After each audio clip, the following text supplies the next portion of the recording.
criminal organization opened a job posting. Not on the dark web, not in some coded forum. A normal job posting for a normal-sounding customer service role in a normal office building in the capital of Albania. The people who applied were told about salary. They were told about performance bonuses. Some of them were even sorted into departments: customer acquisition, retention, finance, HR, back office. The exact same org chart you'd find at any legitimate company. Except this company didn't sell anything. It stole from people. Over 50 million euros of them. And when police finally moved in, they didn't find a hacker in a basement. They found 3 office buildings, hundreds of desks, and staff schedules. This is the story of how a criminal network in Tirana, Albania, built something that looked less like a scam and more like a corporation.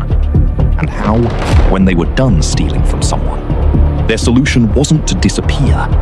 It was to call that same person back and steal from them again.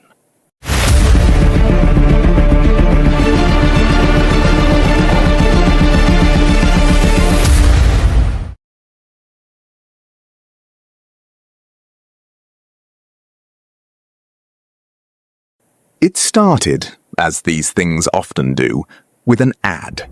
Somewhere in Vienna, or Berlin, or Rome, or Athens, someone scrolling through their phone sees an investment opportunity. Cryptocurrency, maybe, or trading. The ad looks polished. It looks like every other financial ad they've ever ignored, except this one catches their attention at the right moment. They click. They register on a platform that looks, for all appearances, completely legitimate. And soon after, they get a phone call. Someone on the other end introduces themselves as a personal investment advisor. Friendly, knowledgeable, willing to walk them through everything. What that caller doesn't mention is that they're one of up to 450 people working inside a fraud operation authorities say was structured like a real business, divided by department, and further divided into teams of 6 to 8 people, each team assigned to a specific language: English, German, Italian, Greek, Spanish. Whatever language you speak, there's a team built to speak it back to you. According to investigators, these operators were paid a monthly salary of roughly 800 euros, plus commission for every successful fraud. Not a one-time payout, a recurring paycheck with performance incentives for talking strangers out of their savings. The agents assigned to retain a victim, that was reportedly their actual internal title, would build a relationship over time. Authorities say they gained enough trust to convince victims to install remote access software, supposedly to help manage their investments. In practice, that software gave the agents direct control over the victim's own computer.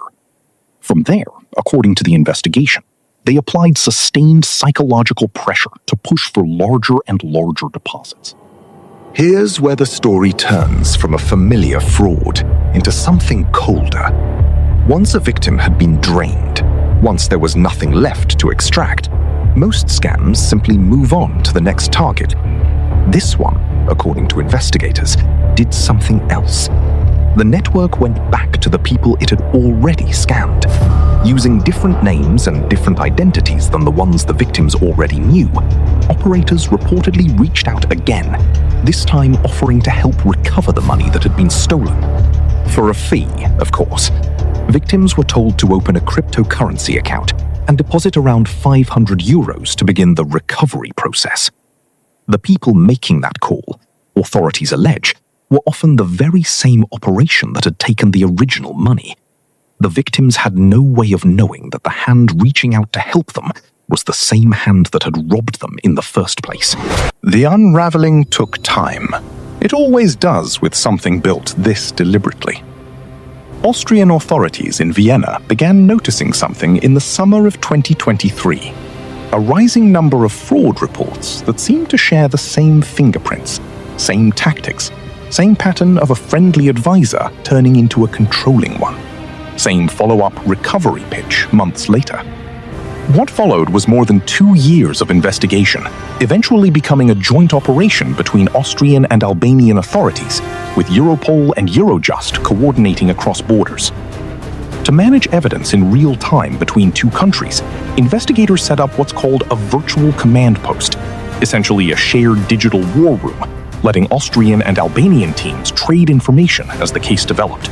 That work led to a single coordinated action day in April of 2026.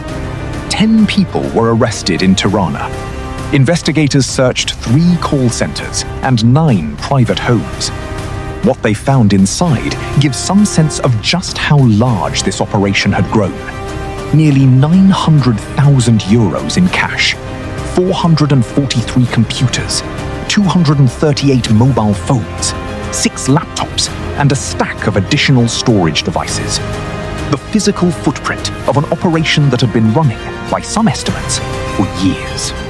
The financial damage authorities have attributed to the network so far exceeds 50 million euros, and that number may not be final. Digital evidence recovered in the raids is reportedly being shared with authorities in Italy, Germany, Greece, Spain, Canada, and the United Kingdom, which suggests the full reach of this operation and its full victim count may still be coming into focus. So here's the tell. Here's the one thing, in hindsight, that should have given this away from the very first phone call. A real investment advisor never needs to control your computer. That's not how legitimate finance works, anywhere, under any circumstance. The moment someone asks to remotely access your device to help manage your money is the moment you're not talking to an advisor anymore.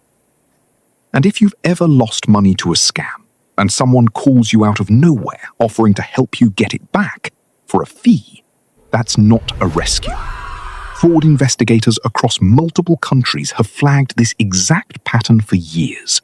The people best positioned to target you again are the people who already know you've been burned once. If you want to discover more hidden cases where the truth is stranger than fiction, make sure to hit that subscribe button.